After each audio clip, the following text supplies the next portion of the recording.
الهزار والسخرية والرياكتنج على كل حاجة بتحصل دي طبيعة الشعب المصري عامة في كل الأحوال وكل الظروف، لكن دايما في الحاجات اللي فيها إشارات ورسالة من ربنا عز وجل لينا علشان نتعظ أو علشان ناخد بالنا أو علشان نتطهر من الذنوب، علشان نفتكر قدرة الله سبحانه وتعالى، في الحاجات اللي زي كده بالذات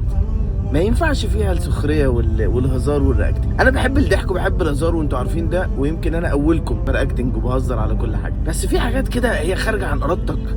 حاجات انت بتقف قدامها كانسان ضعيف عارف ان هي حاجه اقوى منك ومفيش حد قادر انه يتحكم فيها انه يزودها او ينقصها غير ربنا عز وجل سبحانه وتعالى. علشان كده تعالى قبل ما نهزر ونضحك نتعلم الاول النبي صلى الله عليه وسلم كان بيعمل ايه في الحاجات اللي زي كده. لما كان بيلاقي رياح او عاصفه زي اللي احنا هنشوفها كمان شويه دي او في بعض المحافظات شافتها، كان بيقول اللهم انا نسالك خيرها وخير ما فيها وخير ما ارسلت به، ونعوذ بك من شرها وشر ما فيها وشر ما ارسلت به. ولما كان بيشوف المطر كان النبي صلى الله عليه وسلم بيقول اللهم صيبا نافعا،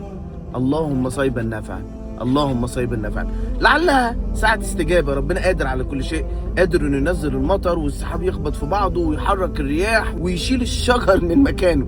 فخلينا ندعي بكل اللي احنا نفسنا فيه، وخلينا نبقى مطمئنين وما تخافوش، واللي عنده حاجه عايز يحكيها لربنا ويطلبها من ربنا يطلبها، وما تخافوش ان شاء الله باذن الله، والله ان شاء الله باذن الله هتعدي على خير.